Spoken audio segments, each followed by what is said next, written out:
Welcome to Jackets TV, presented by Ohio Health. I'm Bob McElligott, alongside of Jody Shelley. This is CBJ Today. The Blue Jackets with their final practice today before they head back to Pittsburgh to take on the Penguins in Game 2 of the Stanley Cup quarterfinal playoff series. Jody, the team just getting off the ice, the players and head coach Todd Richards talking to the media. The big thing that came out of today is R.J. Umberger is definitely back in the lineup, so let's start there.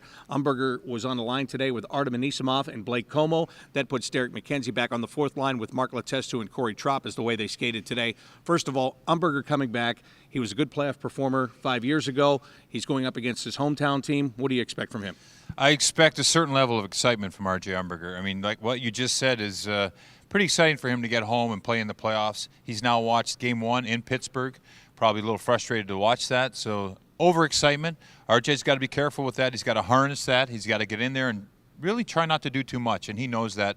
He's a veteran guy that's been around. And we need RJ to come in and be that big body. You know, we talk about guys that know their role and play their role. Sometimes he tries to get away from it with the puck and do too much. If he keeps it simple, he's going to have a huge impact on this team. You know, I asked him, I said the end of the season didn't end the way you wanted it to. And, of course, we know that he had a couple of healthy scratches along the way before he got the injury.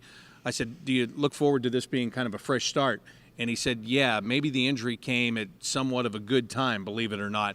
So what does that mean when a player's looking at it from that standpoint? What do you think that means? Well, it's interesting when you look back at situations. When you're in them, you think it's the end of the world or it's the worst thing that could possibly happen. But obviously RJ has accepted where he's been. He's found out that this team has an identity, and when you sit out like that and figure out what you are and where you fit in, I think you appreciate those times even more. Would that be why he said today, I have got to be a pain for Marc-Andre Fleury. I'm going to be standing right in his face? Well, we've seen R.J. Umberger, and when you think about him, big body coming down the off wing on his backhand, pushing that defenseman towards the net and ending up in front of the goalie. And then, yeah, that presence on the power play right there.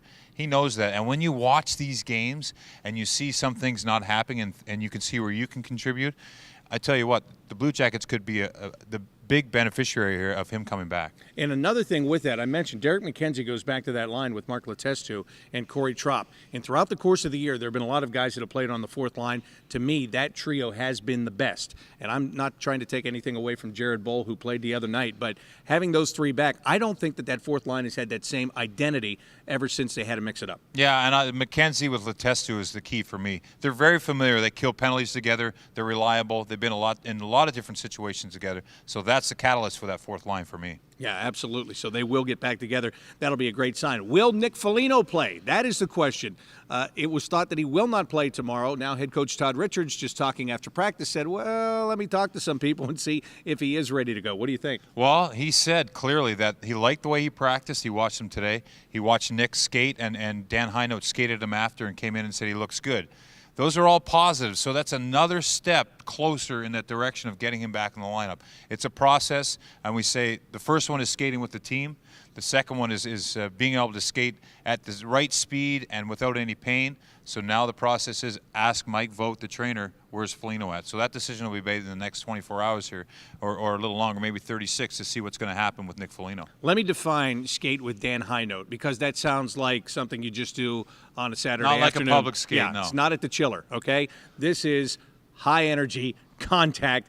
Dan Hinote will work you over. Yeah. That's when they find out if you're ready to get into the game. That's right, and it's something that it's a test. It's a test for that game situation. So they did that with him today. Another big step. Good for the Jackets. All right, for the Blue Jackets now, it'll be back on the plane, back over to Pittsburgh. They spent the 2 days here.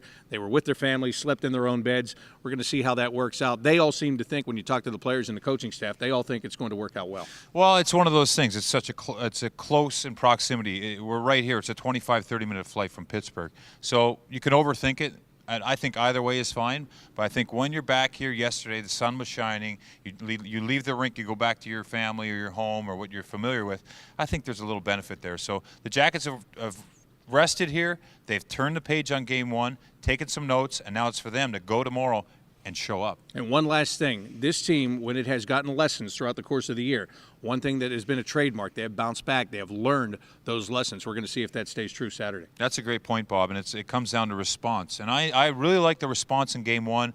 After Pittsburgh tied it up, immediately on the power play, they continued to push and got that second goal to get the lead again.